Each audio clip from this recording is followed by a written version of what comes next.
Então, vamos lá, gente. Uma das coisas que eu queria comentar é em relação à digestão e nutrição, ok? Vamos lá. Tá. Todo organismo, né, ele tem que ter uma forma de obter nutrientes, ok? Então, a forma de se nutrir é um dos objetivos desses organismos para que eles se mantenham vivos, ok? Lembrando, organismo, o que é um organismo? Lembra que tem aquela organização que células formam tecidos, tecidos formam sistemas, sistemas funcionando de forma harmônica em um único conjunto, em um único indivíduo, é o que a gente chama de organismo, ok? E esses organismos precisam de nutrição para obter aqueles nutrientes que são básicos para manter a homeostase desse corpo. Homeostase é equilíbrio, certo? Então, manter funções vitais, manter o indivíduo vivo, certo?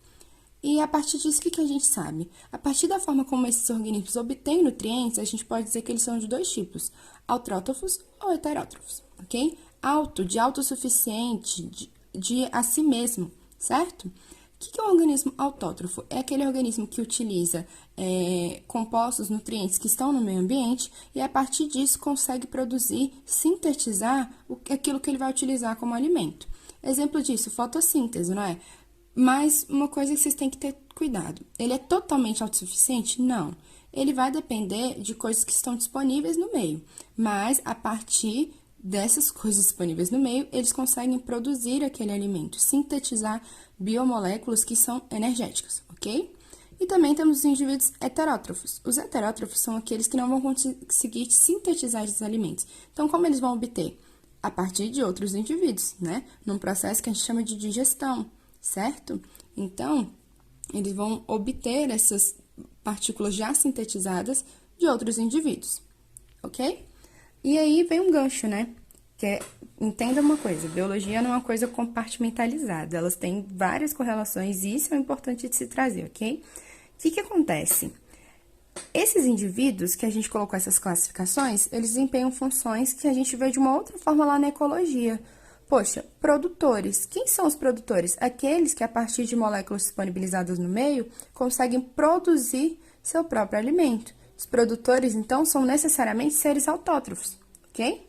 E quem são os consumidores? Os consumidores, a gente está falando daqueles que vão consumir, obter energia de um outro indivíduo. A gente está falando de seres heterótrofos. Tá, e os decompositores?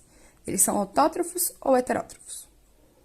Heterótrofos, não é? Eles estão decompondo matéria, eles estão pegando algo que já está sintetizado, ok?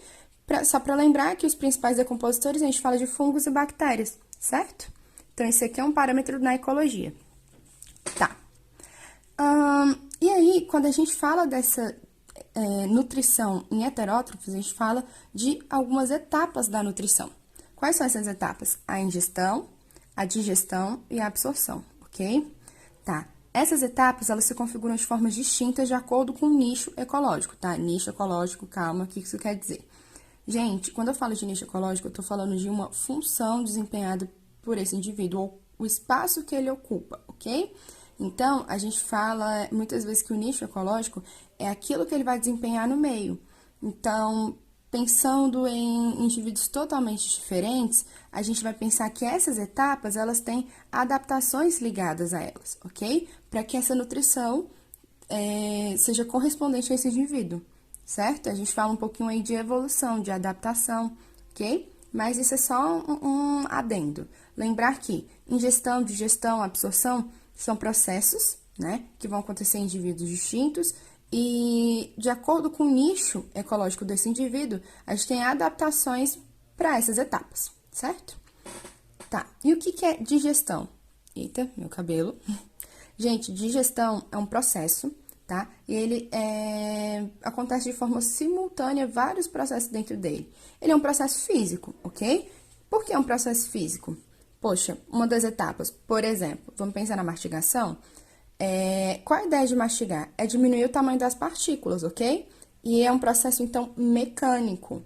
Com esse processo, o que a gente faz? A gente pega uma partícula grande e divide em várias pequenininhas. Se você pega a área total disso daqui, é menor do que a área total de todas essas juntas. O que a gente fez? Aumentou uma área de contato, a superfície de contato. A gente torna como se imaginasse mais ou menos que o que está no meio está inacessível. A gente torna uma área maior de acessibilidade para que outras coisas possam agir nessas partículas, ok? Então, um exemplo prático disso é você pegar, sei lá, uma cápsula de vitamina C, um comprimido efervescente. Se você pegar a cápsula inteira e jogar na água, ou pegar a cápsula e moer e jogar na água, você vai ver que aquela que está moída, ela vai efervescer mais rápido, diluir mais rápido, ok? Por conta do aumento da área de contato. E, além disso, a digestão é envolvida também por processos químicos, certo? Esses processos químicos, a gente está falando de reações químicas. Então, químico é a parte onde eu vou pegar algumas moléculas que são grandes e transformar em moléculas menores. É imaginar um Lego, ok? Você tem algo construído por um Lego. Aí, a gente pega esse Lego e desmonta. Cada peça desse Lego são essas partículas menores. Um exemplo disso, se a gente pede polissacarídeos, ok? Polissacarídeos, poli, muito, ok? E a gente, nesse processo químico da digestão, a gente vai pegar, romper ligações dos polissacarídeos e formar monossacarídeos, mono, ok? Mono, um. Então, poli de muito, mono de um. É como se eu imaginasse aqui montado e aqui uma única peça, ok? Lembrando, sacarídeos a gente tá falando de carboidratos, certo? Tá. E agora, mudando um pouquinho aqui da folha que eu tô, né? A gente vai falar um pouquinho de digestão. O que a gente já sabe? Que a digestão é um processo que tem uma porção química e uma porção física e elas vão acontecendo de forma simultânea. E como se dá essa digestão? Poxa, essa digestão ela pode ser feita de duas formas, acontecer em dois locais distintos. Ela pode ser intracelular, intra, tá ok? Intra de dentro, dentro da célula. Então, tem uma partícula, a célula coloca essa partícula para dentro e faz a digestão aqui, ok? Então, fazendo um outro gancho, gente, lá na citologia tem vários mecanismos envolvidos nessa digestão. O que acontece? Entra uma partícula dentro da célula e essa partícula tem que ser digerida. Lá na citologia, a gente chama isso de sistema endossomo-lisossomo. E elas vão acontecendo de forma simultânea. E como se dá essa digestão? Poxa, essa digestão ela pode ser feita de duas formas, acontecer em dois locais distintos. Ela pode ser intracelular, intra, tá ok? Intra de dentro, dentro da célula. Então, tem uma partícula, a célula coloca essa partícula para dentro e faz a digestão aqui, ok? Então, fazendo um outro gancho, gente, lá na citologia tem vários mecanismos envolvidos nessa digestão. O que acontece? Entra uma partícula dentro da célula e essa partícula tem que ser digerida. Lá na citologia, a gente chama isso de sistema endossomo-lisossomo, tá? Por partes. Endossomo, endo, de entrada, ok? Lisossomo, o lisossomo, porque a partir do momento que entra uma vesícula com esse componente aqui, vem e se une com uma organela, tá? Essa organela se chama lisossomo. Liso, de lise, quebrar, ok? Catálise, por exemplo. Esse lisossomo é uma bolsa cheia de enzimas digestivas que vai ser ativada e vai digerir essa partícula, ok? Tem que se apegar a esses nomes agora? Não, são só correlações que a gente pode fazer e que pode ajudar vocês a entenderem melhor como ocorrem esses processos no meio dos estudos de vocês, certo? Então, a partícula entra e ela tem que ser digerida. Quem faz isso? O lisossomo, certo? Tá. Tem outras organelas que estão envolvidas nesse processo, inclusive, tentem fazer essas correlações, ok? Na dúvida, perguntem. Além disso, a gente tem a digestão também de forma extracelular, ok? O que é extracelular? Eu tenho uma bolsa, por exemplo, um estômago. Eu tenho uma porção desse organismo que vai ter um local revestido por várias células, ok? Uma cavidade revestida por células, mas a digestão não vai acontecer dentro da célula, vai acontecer onde? Na cavidade. Extracelular, de fora da célula. Extra, ok? Um exemplo disso é esse estômago, muito mal desenhado, inclusive. E aqui, só para lembrar alguns nomes para vocês, né? A gente tem a válvula cárdia e a válvula pilórica. Tá, precisa saber disso agora? Não, gente, respirem. Válvula cárdia é porque aqui, né, em cima teria o esôfago, então divide o estômago do esôfago. E a válvula pilórica porque aqui teria o intestino delgado, ok? Então, ela fica um compartimento, uma bolsinha onde vai acontecer a digestão, certo? Gente, agora vem a parte em que é muito importante vocês conseguirem fazer essas correlações, ok? A gente vai falar um pouquinho do sistema digestório e da digestão de forma comparativa. Comparando, então, reinos, filos, ok? O primeiro filo que a gente vai falar, reinos não, perdão, só filos, tá? O primeiro filo que a gente vai falar é o filo porífera, ok? Poríferos, tá? Esponjas, ok? Quando a gente fala dos poríferos, a gente tá falando de porífero, lembra poro, ok? São, então, organismos que têm poros. E esses poros é onde tem circulação de água, certo? Por exemplo.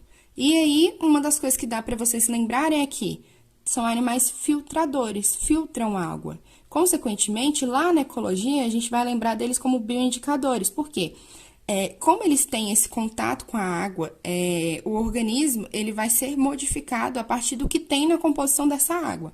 Então, se eu tenho um ambiente de boa qualidade, opa, ele vai estar de uma forma. Se eu tenho um ambiente de qualidade ruim, ele vai estar de uma outra forma. Por isso que a gente chama ele de bioindicadores. Eles indicam a qualidade desse ambiente, ok? Tá. Aqui, bem esquematicamente, um desenho meio podrinho de como seria um porífero. A água, ela entra pelo poro, vem para essa cavidade, ok? E sai por cima, num lugar que a gente chama de ósculo. Mas não precisa saber disso agora. O que é importante lembrar? Tem um fluxo de água. Ela entra, passa por um local e sai. E esse fluxo, ele acontece junto, né?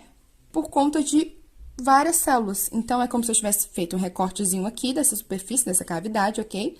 Que ela é revestida por essas células especializadas, que vão auxiliar no quê? Nesse fluxo unidirecional, com uma única direção da água. Essas células, a gente chama ela de arqueócitos ou coanócitos. Coanócito é porque ela tem esse prolongamento, é como se ela tivesse um flagelo, certo? Ela tem um prolongamento, que é um flagelo na realidade, ok? Tá. Esses coanócitos são células especializadas. O que acontece? Quando a água vem aqui, entra, ela vem cheia de partículas.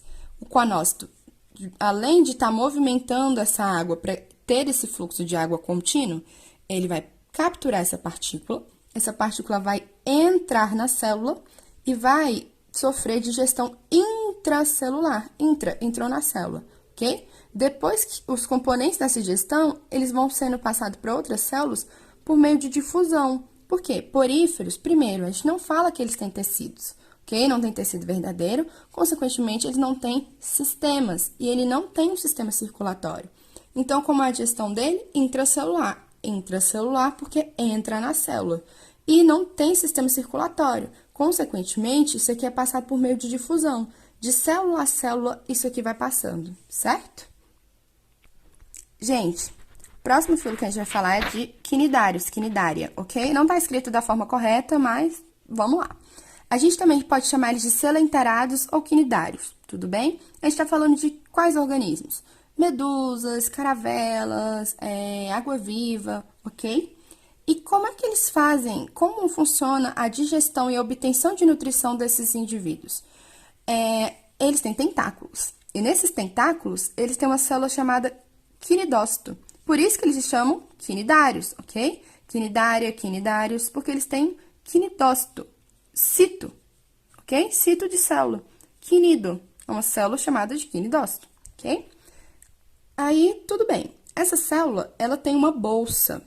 E essa bolsa é como se ela tivesse um prolongamento, ok? Imaginem similar a um ferrão, tá? Que é um mecanismo de disparo.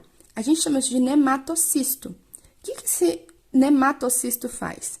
Quando isso é ativado nessas células, ele dispara, né, uma ampola, e sai um prolongamento, que vai o quê? Colocar alguma substância que a gente chama de urticante, inflamatória, ou que causa algum prejuízo, com o objetivo de imobilizar a presa, certo? Então, o que acontece com a que a gente chama de queimadura de água-viva?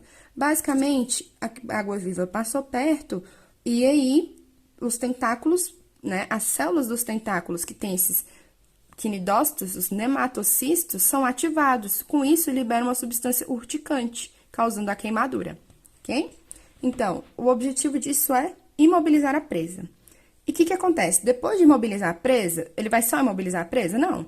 Ele vai pegar essa presa para poder obter nutrientes a partir dela. Então, ela pega essa presa e joga para dentro de uma cavidade. A gente chama de cavidade gastrovascular. Vascular, porque tem vaso, vascular, sistema vascular, ok? Gastro, porque é relacionada ao sistema digestório, ok? Então, é uma parte gastrovascular, ok? Gente, lembrando, bora lá. Quando a gente fala de água-vivas, a gente tá falando em medusas e todos os quinidários no total, a gente fala de indivíduos que têm duas formas. Eles podem ser medusas, que são formas nadantes, ou eles podem ser pólipos, ok? O pólipo, ele é séssil. E o que que acontece? O alimento entra para essa cavidade gastrovascular, ok? Ele sofre uma digestão, e depois dessa digestão, parte desses componentes são passados célula a célula, e essa digestão termina dentro da célula. Mas pensa, ele entrou por um buraco e saiu pelo mesmo buraco, em ambos os casos. Ou seja, eu não tenho ânus nesse caso, eu só tenho boca. O alimento entra pela boca e os restos saem pela boca, ok? Fazendo com que o sistema digestório seja dado como incompleto. A digestão é incompleta? Não. Cuidado. Falar que a digestão é incompleta, eu tô falando de uma coisa. Falar que o sistema digestório é incompleto, eu tô falando de outra. Uma digestão incompleta é não terminei de digerir. Pode acontecer? Sim. Um sistema digestório incompleto quer dizer eu tenho um mesmo orifício para a entrada do alimento e para a saída desse mesmo alimento, ok? E, além disso, isso vai acontecer de que forma? Tem uma porção extracelular, que é nessa cavidade gastrovascular, e uma porção intracelular, onde vai terminar essa digestão, ok? Por enquanto, gente, a gente tá nesse mapinha aqui, ó. Eu vou fazer uma segunda parte de vídeo para poder postar, porque senão vai ficar muita coisa, certo? Gente, voltando, só para lembrar de uma coisa. A cavidade é dada como gastrovascular, porém, esse indivíduo, né? Esse grupo de indivíduos, eles não têm sistema circulatório. Então, o que que vai acontecer aqui? É passado por meio de difusão também, ok? Só para que vocês saibam, não tem sistema circulatório, ok? Então, vamos lá. Daqui, a gente vai falar do próximo filo, que são os plateumintos, certo? Um dos representantes do plateuminto é a planária, que tem essa classe tuberlária. Não precisa se apegar ao nome, ok? Mas o que que acontece em plateumintos que não são parasitas, endoparasitas? Eles vão ter um outro sistema digestório. O que que vocês podem perceber ao longo dessas explicações é que, gente, enquanto eu vou avançando evolutivamente nos grupos, eu tô tendo que um aprimoramento desses sistemas, ok? Evolução significa mudança em biologia e não progresso ou melhor ou pior, certo? Mas a gente tá vendo que vai se tornando cada vez mais específicos os mecanismos para obtenção de alimentos. Isso acontece também nos outros sistemas, ok? Mas bora lá. Pensando nas planárias. Na parte do digestório, ela tem uma boca e por essa boca sai a faringe. Então, ela tem uma faringe extremamente musculosa que vai sair por essa boca e ela faz um processo de sucção, tá? Então, a faringe é responsável por sugar alimentos, digamos assim. Isso aqui, ó, tá vendo esses prolongamentos? É a cavidade digestiva e ela é extremamente ramificada, tá? Bora passo a passo? Então, tá. Tem uma boca, que é por onde sai a faringe, ela é muito muscular. E essa faringe já joga enzimas para fora do corpo da planária. O que que vai acontecer aqui? Vai iniciar uma digestão já fora do corpo. A gente fala que é uma digestão extracorpórea, ok? Mas aí a faringe vai pegar todo esse bolo e vai jogar para dentro, ok? E ela vai jogar onde? Na cavidade digestiva, que vai estar cheia de enzimas. Então, eu tenho uma cavidade revestida por células e a digestão vai acontecer ali nessa cavidade. Então, a digestão, ela é extracelular, ok?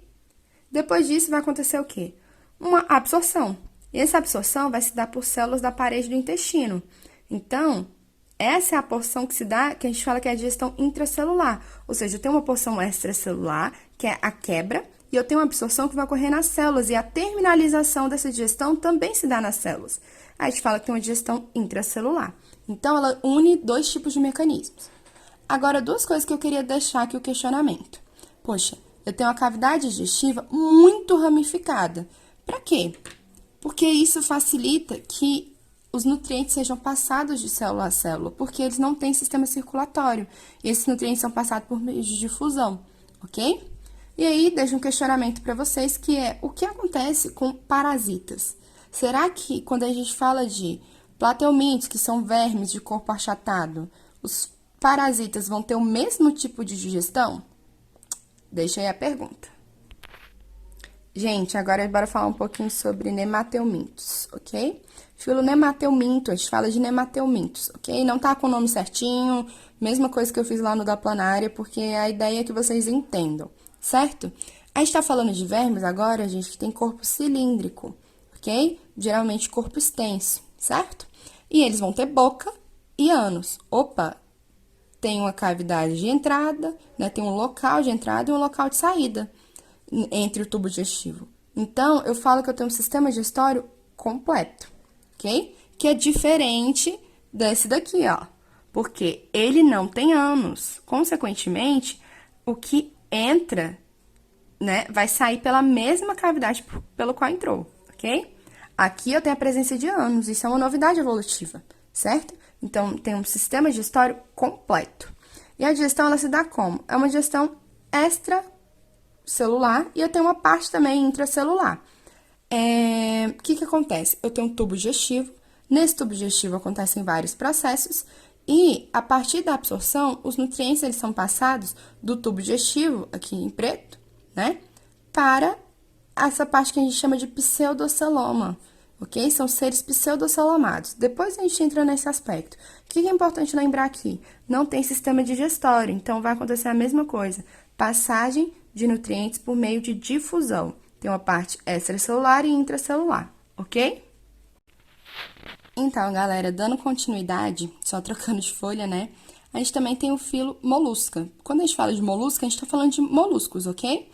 E aí, um dos representantes, né, que a gente pega bem padrão e de forma bem popularzona, caracóis, ok? Que a gente fala de, são os gastrópodes, certo? Tá, o que vocês têm que saber aqui? Gente, aqui eu tenho já, né, já tinha lá, a partir dos nemateumintos, um sistema digestório completo. Aqui é a mesma coisa, eu tenho boca, um orifício de entrada, e eu tenho ânus. Eu vou ter um esôfago, eu vou ter um estômago, e eu não coloquei o acento, perdão, vou colocar, pera. Agora que eu acentuei, eu tô melhor, né? Peço desculpas aí pelos erros. Mas, gente, eu sou muito ruim nisso, eu não tenho aptidão pra gravar vídeos, digamos assim. Então, tá, vamos voltar aqui. Eu tenho uma boca, ou seja, eu tenho uma parte inicial e uma parte final, e elas estão separadas, ok? O alimento entra por um lugar e sai por outro. Sistema digestório completo, ok? Lá na boca, né? Depois da boca, esôfago, estômago, intestino e ânus. Tá. O que é importante aqui falar desses indivíduos? Na boca, a gente tem uma coisa que a gente fala que é como se fosse uma esteira de dentes, uma língua áspera. A gente chama isso de rádula ou radúcula, ok? Mas o termo mais comum é rádula mesmo. É algo extremamente áspero, porque esses animais, eles são raspadores. Eles chegam na superfície e começam a raspar algo, ok? E vocês podem ver o Gary fazendo lá no Bob Esponja, inclusive. Tá. A digestão aqui, a maior parte dela vai ser extracelular, vai se dar no estômago. Mas ainda tem uma parte chamada intracelular, ok? Isso acontece em locais que a gente chama de divertículo digestivo. Tem que lembrar o nome? Não. São só prolongamentos onde vai ter digestão intracelular. Então, aqui eu falo predominantemente extracelular, mas tem intra? Tem intra, ok?